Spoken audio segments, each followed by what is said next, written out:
Hello everyone, welcome back to career Mantra. आज हम आए पॉडकास्ट सीरीज लेके जहाँ पे हम अलग अलग स्ट्रीम्स के बारे में डिस्कस करके आपको गाइड करेंगे ताकि आप अपनी एजुकेशनल जर्नी सही तरीके से चूज कर पाएं।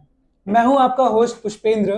और मैं हूँ निकिता। आज का एपिसोड बहुत ही इंटरेस्टिंग होने वाला है फॉर बीटेक स्टूडेंट्स स्पेशली, और जो उसे परस्यू करने वाले हैं। Entrance exam to campus life, we are going to cover it all. तो निकिता, स्टार्ट करने से पहले मैं जानना चाहता हूँ तेरा कॉलेज का पहला डे कैसा था। सो कैंपस लाइफ तो पूरा एक रोलर कोस्टर राइड था, full of adventure and excitement and nervousness. So Pushpendra, tell me how was your life? यार, एज अ बैक बेंचर मेरे कॉलेज से ज़्यादा तो हॉस्टल लाइफ अच्छी थी। वो लेट नाइट स्टडी सेशंस और केटल में खाना बनाना, that was the core memory. को एक क्वेश्चन पूछना है कि what do you think are the top universities offering BTech. So जो टॉप यूनिवर्सिटी है बीटेक की, वो मोस्टली तो आईआईटीज, एनआईटीज, बिट्स पिलानी और ट्रिपल आईटीज है। वो अपने एक स्ट्रॉन्ग करिकुलम और प्लेसमेंट के लिए जाने जाती है।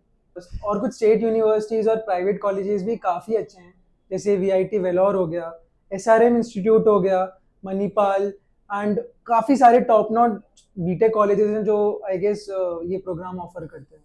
सही कहा पुष्पेंद्र। लेकिन बच्चों को एक डाउट रहता है कि वो कौन कौन से करियर प्रोस्पेक्ट चूज कर सकते हैं बीटेक में, तो तुम्हारा क्या कहना है? वेल आई गेस अगर हम बीटेक को एज अ स्ट्रीम देखें तो उसमें काफ़ी सारी ब्रांचेस होती हैं, केमिकल से लेके मैकेनिकल, जिसमें इलेक्ट्रॉनिक्स भी रहता है, काफ़ी अलग अलग ब्रांचेस हैं। तो आई गेस एक स्टूडेंट को अपने स्ट्रेंथ के हिसाब से वो सेलेक्ट करना चाहिए। श्योर। इन कोर्सेज की बहुत डिमांड भी है इंडस्ट्री हाँ। में। सो एक बीटेक कोर्स कितने ईयर के लिए लास्ट करता है? इन इंडिया अगर हम एक बीटेक कोर्स को देखें, वो टिपिकली 4 साल का होता है। इसमें पर ईयर 2 सेमेस्टर होते हैं। अगर हम इन टोटल करें तो अराउंड 8 सेमेस्टर्स होते हैं। विद सेमेस्टर्स हमें थियोरेटिकल और प्रैक्टिकल नॉलेज दोनों मिलती है।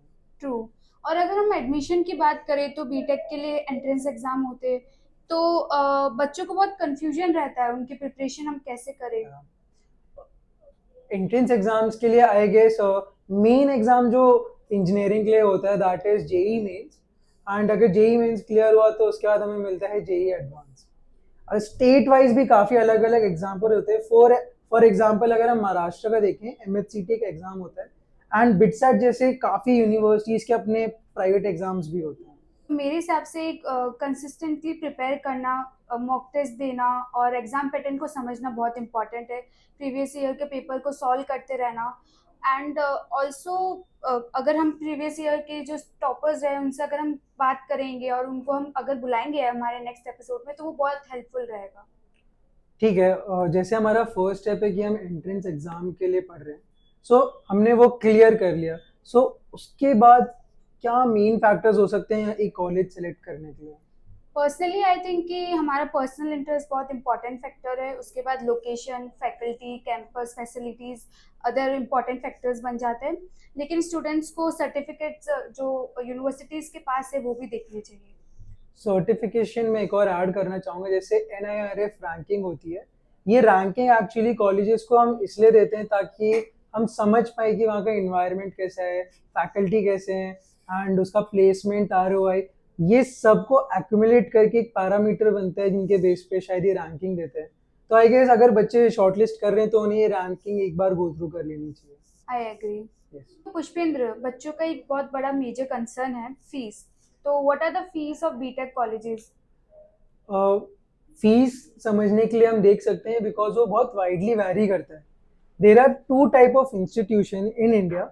अगर हम देखें तो पहला आता है गवर्नमेंट, दूसरा आता है प्राइवेट।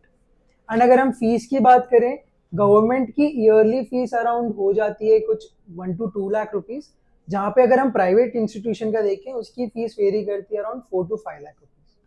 और अगर हम इसी में आगे अफोर्डेबिलिटी देखें तो स्टूडेंट्स के लिए क्या बेटर है, इंडिया और स्टडी अब्रॉड ऑप्शन?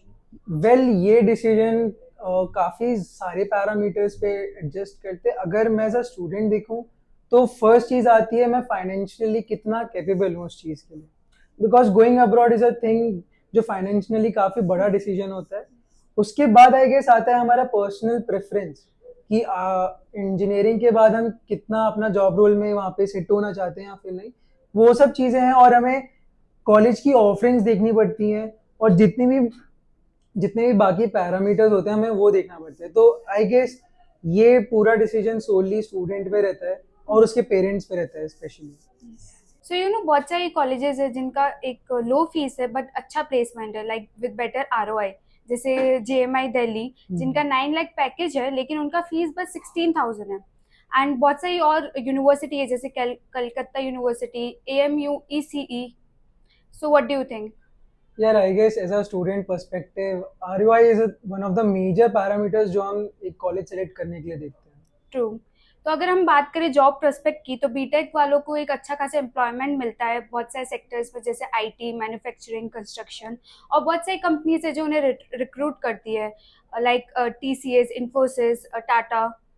यार अगर हम बीटेक एज अ फील्ड देखें ना तो मार्केट में इसके लिए काफ़ी सारी अपॉर्चुनिटीज़ अवेलेबल हैं। इस बात से आई थिंक हमें ना कैंपस प्लेसमेंट्स की बात करना चाहिए कि कैसे how does a placement work. तो इंस्टीट्यूट बहुत सारी कंपनीज को बुलाती है अपने कैंपस में, रिक्रूटमेंट ड्राइव कंडक्ट होता है और उसमें जनरली इंक्लूड होता है aptitude test, group discussion and interviews.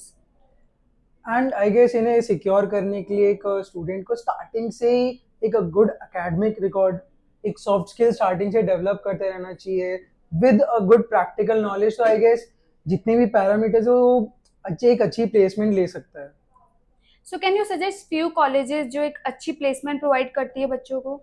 देख स्टार्ट करूँ तो आईआईटीज़ एंड एनआईटीज़ की प्लेसमेंट तो काफ़ी इम्प्रेसिव है, ठीक है, बट अगर हम कॉलेजेस देखें जैसे दिल्ली टेक्नोलॉजिकल यूनिवर्सिटी हो गया, इसकी हाईएस्ट प्लेसमेंट क्रॉस की थी around 82 lakhs। And SSN college of engineering है जिसकी हाईएस्ट प्लेसमेंट 64 lakhs गई थी। ट्रू, मैं भी शॉक थी जब मुझे पता चला कि बीआईटी, मेसरा एंड शास्त्रा यूनिवर्सिटी बच्चों को 40 to 50 लाख का पैकेज प्रोवाइड करती है। सो अगर हम प्लेसमेंट्स की बात करें ना तो एज अ स्टूडेंट हमें ये नहीं देखना चाहिए कि हम कौन सी यूनिवर्सिटी में जा रहे हैं। इट कैन बी आईआईटी और it can be some private university, but as a student हमें ये देखना चाहिए कि हम मार्केट रिक्वायरमेंट्स कितनी पूरी कर रहे हैं। बिकॉज एज अ कंपनी वो आपका कॉलेज नहीं देखता है, कहीं ना कहीं कॉलेज का नाम मैटर जरूर करता है, बट अगर आपकी प्रैक्टिकल स्किल्स और soft skills are way more better तो आप किसी भी कॉलेज से कितना भी हाईएस्ट पैकेज ले सकते हैं। That is my opinion for students. Well I think आज हमने बहुत कुछ कवर कर लिया है, from choosing the right college to placement and beyond. And I guess हमारी ये कॉन्वर्जेशन आपको आपके एजुकेशनल जर्नी को सिलेक्ट करने के लिए गाइड करेगी। एंड अगर आपको कोई डाउट्स है या कोई टॉपिक है जो आप चाहते हैं हम कवर करें, feel free to reach to us. And guys career Mantra को सब्सक्राइब करना ना भूलिए।